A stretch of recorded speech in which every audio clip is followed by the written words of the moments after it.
Welcome back. You've joined us in the newsroom, and we now have the management of Caplin Point Laboratories joining us, Mr. Vivek Partheeban, Chief Operating Officer at the company. Thank you so much for taking your time out and joining us. And first up, let's talk about the earnings for the quarter gone by. You've reported very strong set of numbers. Margins have also been very strong. But if you can tell us, how do you aim to sustain margins going forward? And for the second half of the year, will you be able to replicate the kind of growth that you've reported in the first half? Yeah. So our business has been very, very consistent. I think over the last few years, if you've noticed, our EBITDA margins, our PAT margins, and our growth rates have been very much in line with what we have seen in the past. Our business model is very unique in the sense that more than 80% of our revenues currently come from private market business, so which is a very repeatable business. It's a very predictable business as well for us.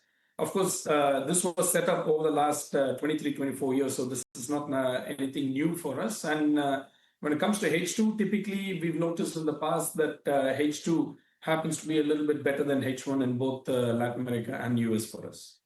All right, so the second half of the year is likely to be better than the first half. You see perhaps some kind of seasonal impact. But if you can also take us through your CapEx plans, you've expanded aggressively on your CapEx. Will that yield benefits going forward?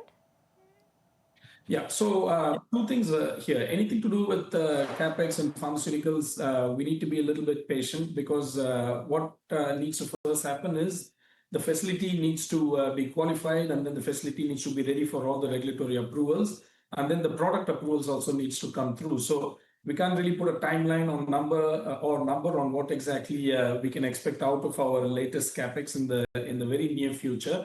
But mid to long term, I think we've put ourselves in a very good position for exponential growth beyond 27 and 28. When it comes to capex, we made sure that all of the capex that we've spent on over the last 2-3 years, and then going forward in the next 2 years as well, is all captured well within our own internal accruals. We've not gone to the banks for anything. We remain completely debt free. In fact, I think when it comes to companies our size and our segment, we are probably one of the very few ones that are sitting on significant reserves of close to 1,300 crores and liquid assets of more than 2,300 crores for the company.